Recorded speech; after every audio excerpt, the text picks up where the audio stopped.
तिहाई पर इमरान खान ने जिंदगी में शायद पहली दफा किसी को सिगार का डब्बा दिया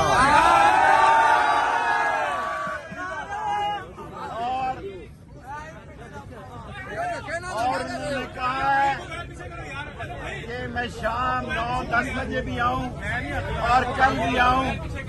इसलिए सुबह 11 बजे मैं अपनी क़यामगाह पर अहम तरीन प्रेस कॉन्फ्रेंस करूंगा।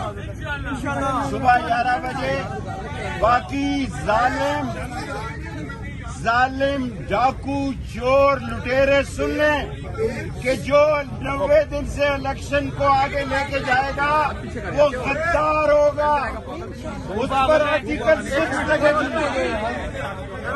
और आज जो मईशत को तबाह कर दिया है, आज जो मईशत का जनाजा निकल रहा है, आज जो गरीब रेहड़ियां